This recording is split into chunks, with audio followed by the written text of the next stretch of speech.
Hi, I'm Kim Laprie from the Teachers Need Teachers podcast, a part of the Education Podcast Network, just like the show you're listening to now. Shows on the network are individually owned and opinions expressed may not reflect others. Find other interesting podcasts at edupodcastnetwork.com.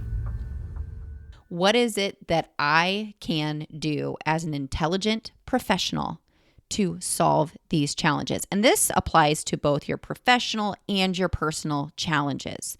You are smart, you are capable, you are worthy, and you are deserving of solutions. Welcome to the Burned In Teacher Podcast. I'm Amber Harper, and the educators on this podcast are brave enough to share their stories of burnout with the world. On BIT, we get real, we get honest, and we take action. Action against the burnout with stories from burned out teachers, advice from experts, and actionable steps you can take today to beat the burnout and become a happier, more fulfilled human being. Let's get started. Hello, my friends. I'm Amber Harper, host of the Burned In Teacher Podcast. Welcome to the Burned In Teacher Podcast. If you have never joined us before, this is one part burnout and all other parts action, inspiration, and support for teachers dealing with burnout. I am so happy that you're here with us today because we're going to talk about some hard stuff. And we are now in the month of November by the time this episode airs. And you know, when I was teaching full-time in the classroom for 12 years, I always started riding the struggle bus around this time of year, not just because of the day-to-day grind of teaching every day, but just because of the seasonal changes. It's getting colder and darker earlier. I don't know where you are in the world, but here in Northern Indiana, it is dark in the morning and it is dark at night very, very early. And so I wish that I would have had the tools and strategies back in those days that I do now and the ones that I'm going to talk to you about today. Because today, my friend, we are going to talk about reflecting on your challenges. Now, if you've not joined us before, let me help you understand what it is that we are doing this season with the Burned In Teacher Podcast.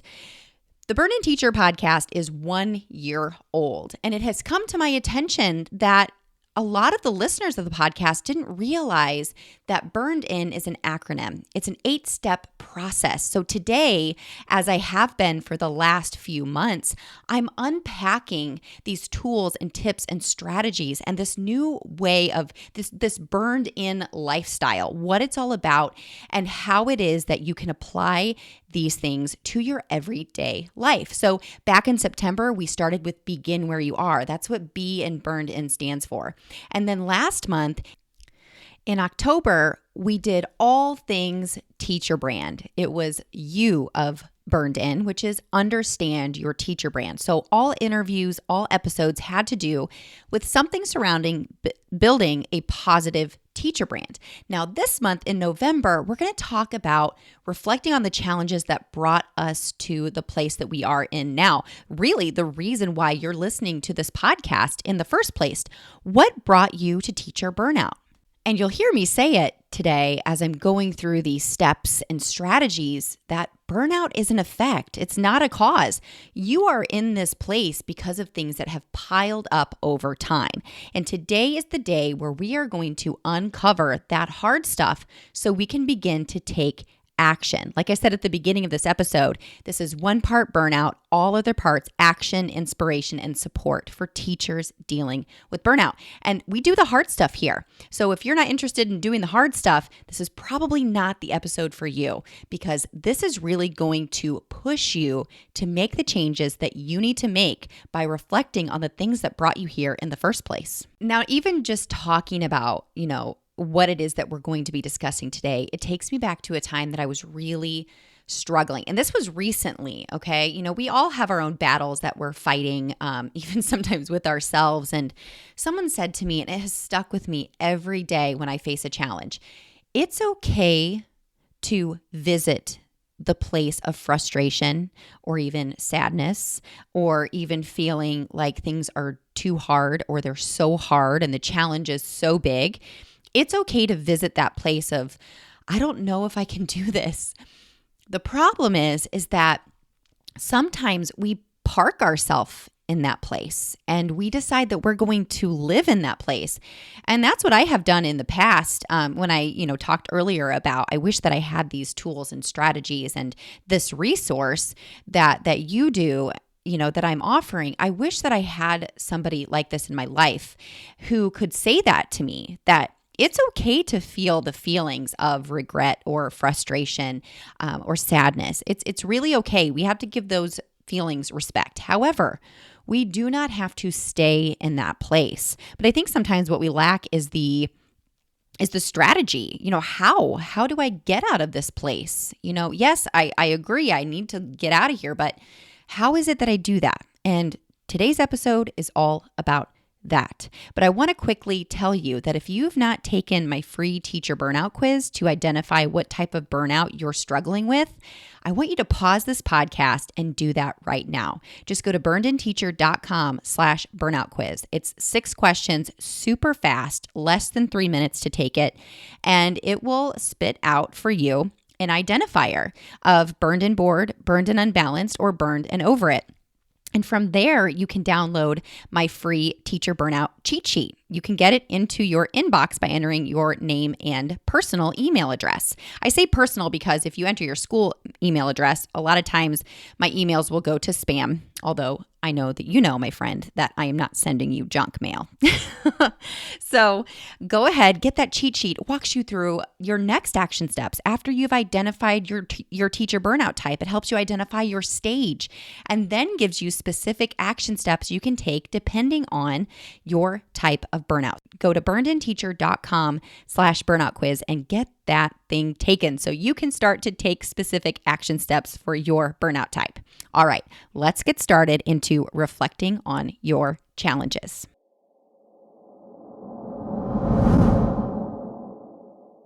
Okay, so the first thing we're going to start with is why. Now, I know this is not an uncommon question that you've been probably asked to ask yourself in the past.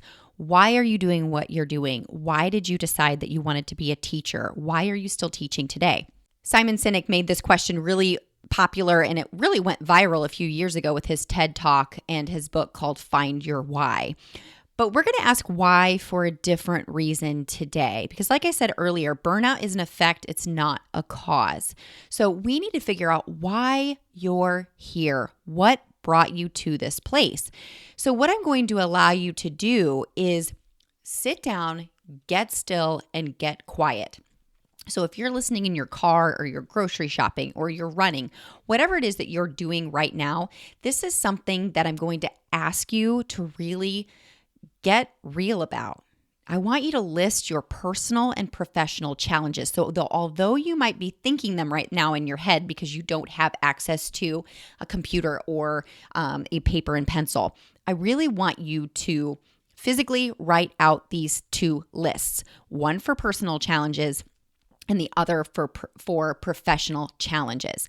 This is because you've got to get these things that are hurting you, that have challenged you, that have brought you to this place out from behind your eyeballs, and you need to get them in front of your eyeballs. I am telling you, it is transformational when you can see those challenges laid out in front of you. This is a different kind of list than a to-do list. This is a get it out of your spaghetti brain and put it out on paper. All right. When I say spaghetti brain, I'm talking about all of these thoughts and challenges and frustrations and, mixed in with all the things that there are to do, all mixed together like a bowl of cooked spaghetti. And this is somewhat similar to the exercise that I took you through, all the way back in September when we talked about beginning where you are. How long have you physically been in this place? How long have you been in this district, this classroom, this grade level? However, this is taking it now to the next level. Okay, now we've realized how long we've been here, but now we need to go back even farther to decide how or why did I get to this place of burnout in my career? So we're kind of zooming in on what it is that is really, truly challenging us. So that's what I want you to do first. The next thing that I want you to do is I want you to ask yourself why. So once you make those 2 lists, I want you to go through each individual thing that's challenging you. And I want you to ask yourself why. And you can even, rewrite the challenge and then write the words why. And then write down, why is this challenging me? Because it makes me feel this because it puts me in this position, because it reminds me of this. Just get real again with yourself. Why is that challenging you right now? And continue to ask yourself why until you get to this next step. When you can't break it down anymore, this is the hard stuff too. The next question you ask yourself is, can I or can't I truly control this challenge? Now, this is sort of a gut check question, okay? Because I know a lot of teachers. I have a lot of teacher friends. I have a teacher brain. I will never stop having a teacher brain. And I struggle still to wanting to control everyone and everything and every situation around me, even though I know that I cannot truly manage anybody else but myself. Therefore, you have to dig deep into these things that are challenging you, highlight and circle some things together that are the same, that fit into that same sort of pocket of challenges. Okay, so if you have a list of challenges that all have to do with your administration, put those all together. If you have a list of challenges that have to do with your workload, put those together. If you have challenges that have to do with your family, put those together, et cetera, et cetera, et cetera. So you may have, 5, 7, maybe 12 different groups of things that are challenging you. Hopefully you don't have that many challenges in your life, but if you do, we're going to roll with it and we're going to do what we can with what we have here. So as you've highlighted and circled those things and grouped them together, you really need to think about, okay, this group of challenges here, can I or can I not control them? And if it comes down to you managing other people, if it comes down to you changing who they are and what they do, you need to know you cannot control it. You have to decide that you're going to react or proact differently about their behavior. Now, if we're talking about student behavior, there are things you can do, but there are things you cannot do. You cannot control their home environment. You can't. But you can control the relationships that you build with these students who, when they're acting out, that they are seeking help.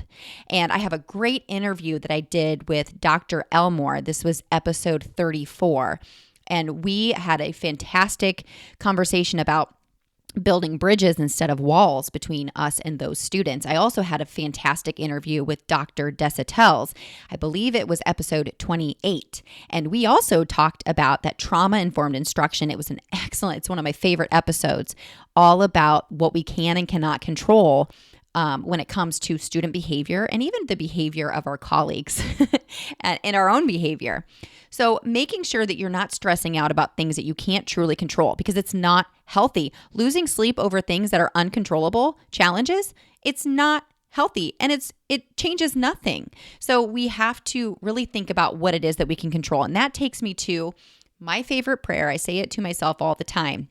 And whether or not you are a religious person, this is up to you how it is that you want to handle stating this prayer. And it is the Serenity Prayer. And you may have heard my episode where I talk about trauma and drama and the difference between the two and what we can do to tackle those things. But it simply goes like this: God, give me the serenity to accept the things I cannot change, the courage to change the things that I can, and the wisdom to know the difference. I love this prayer because it gives me a humanized perspective that there are things that are going to happen that are out of my control. And the only person that I can truly control and truly change is me.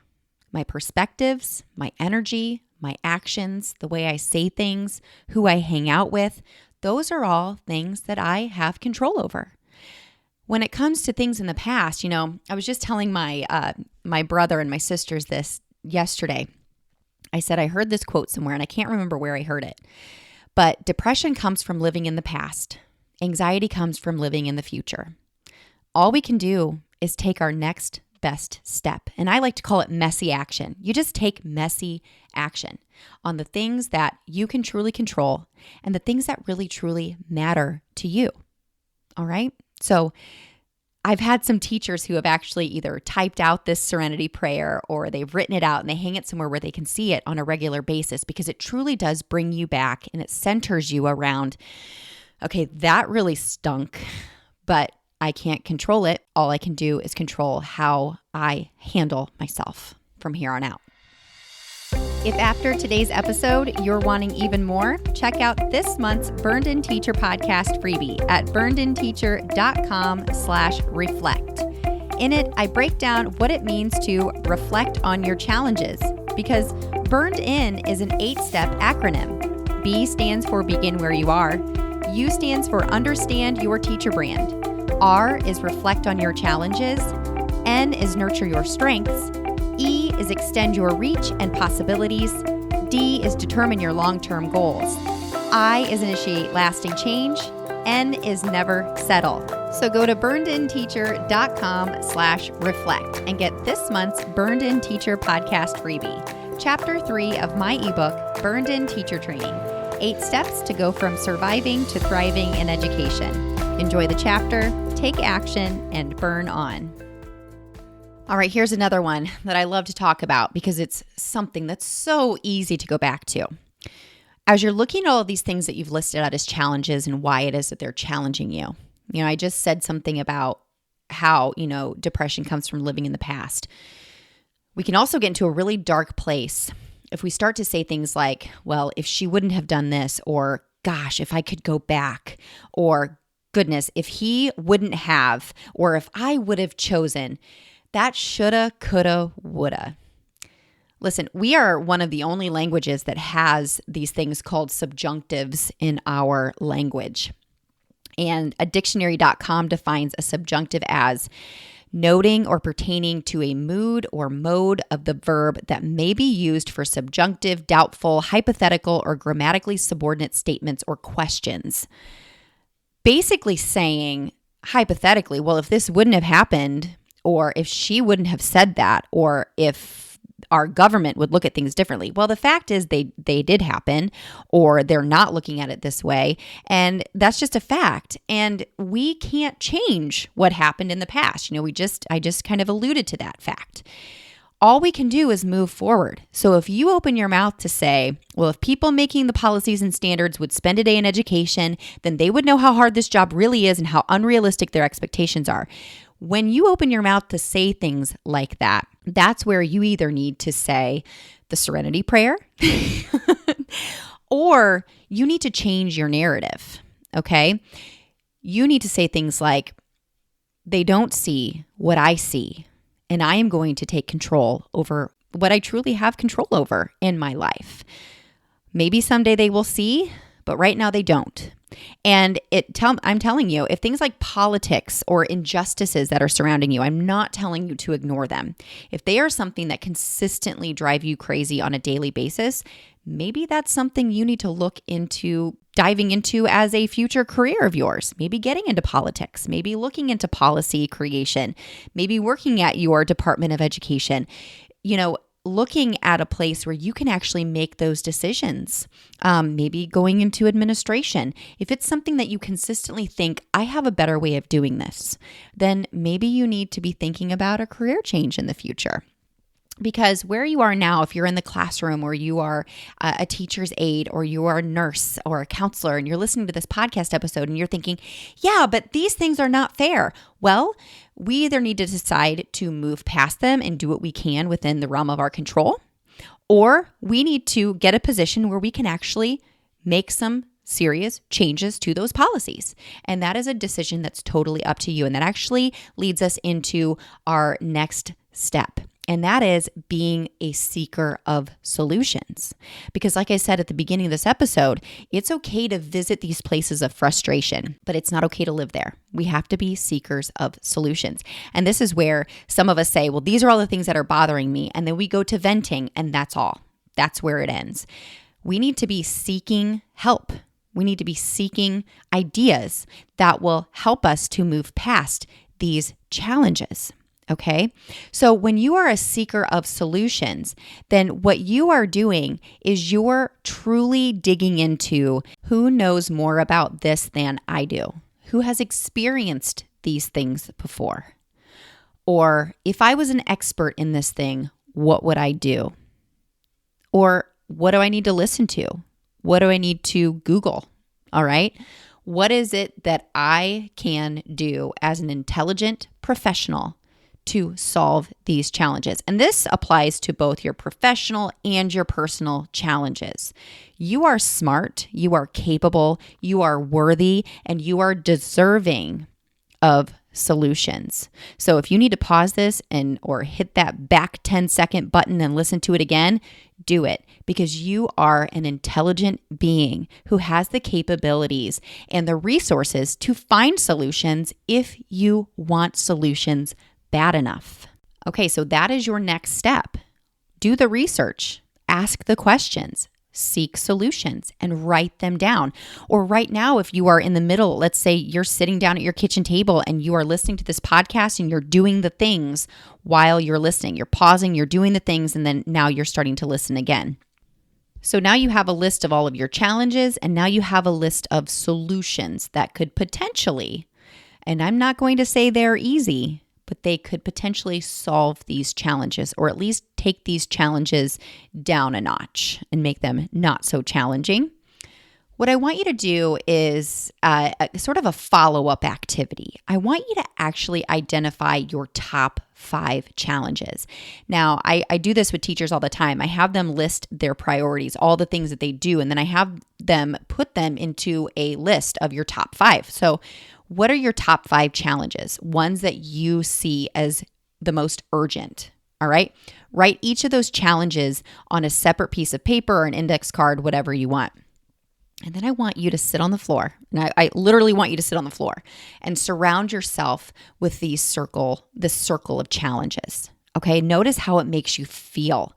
Notice what you notice about your body or where your brain goes. You can even take a selfie from above to give yourself some perspective, all right? And I know this might sound woo-woo or silly, but it really does work. The next thing I want you to do is now go back to your list of solutions. Write your top 5 solutions on separate pieces of paper, and now sit inside of those.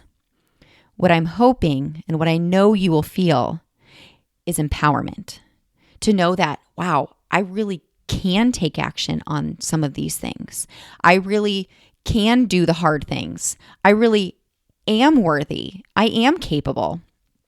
And this can also offer you some clarity, all right? This makes me think of Go with the Flow Frank, my agents of change. I am not going to worry about things I can't control. So right now we're sitting in this circle of control.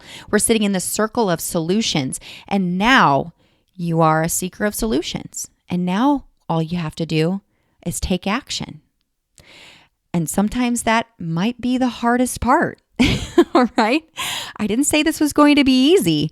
I did tell you, though, it was going to help you to move past, get out of this place that maybe you have parked yourself instead of just visiting, all right? We don't want to live there, all right? We want to just acknowledge those feelings, acknowledge those challenges, and then move and take action away from them. Because that is the only thing that is going to get you out of this perpetual roller coaster of burnout. And I know, I've been there. I see you. I am you. And all I can tell you is that your burnout, your burn-in begins and ends with you. So don't let that frustrate you. Let that empower you, because you can do this. You can get out of burnout. It may not be easy. It may take you to places that at first you don't want to go, but there is power in action, even messy action, imperfect action. And we could talk about the difference between perfectionism and being a high achiever or having high expectations too. I see a future episode in that. But right now, I just want you to do something, because if you change nothing, nothing changes. So with that, I want to leave you with this agent of change. Capable Carrie says, I am capable and I am worthy. And that should, of course, I've talked about these 2 adjectives several times now. Feelings of capability and worthiness, because you are. Before we sign off for today, I want to tell you about next week's episode. Next week is episode 50 of the Burned In Teacher podcast. And I have someone incredible coming on the podcast. She influenced me when I was teaching full-time as an educator, and now she influences me also as a podcaster. We have Vicki Davis from the 10-Minute Teacher podcast coming on next week to talk about challenges and action steps that we can take to move past them. And she gets really vulnerable with us. I cannot wait for you to hear it. So tune in next week. Now take a deep breath. You've got some reflection on your challenges to do. All right? You just took another step to becoming a burned-in teacher. I'll see you next week. Burn on. If you enjoyed today's podcast episode, you can head over to burnedinteacher.com where you can access the entire vault of Burned In Teacher podcast episodes and more information about ways I want to help you go from burned out teacher to burned in human. If you enjoyed today's episode, I would be so grateful if you would head over to iTunes and leave a review and a rating about the Burned In Teacher podcast. Until next time, take a deep breath because you just took another step to becoming a burned in teacher. Burn on.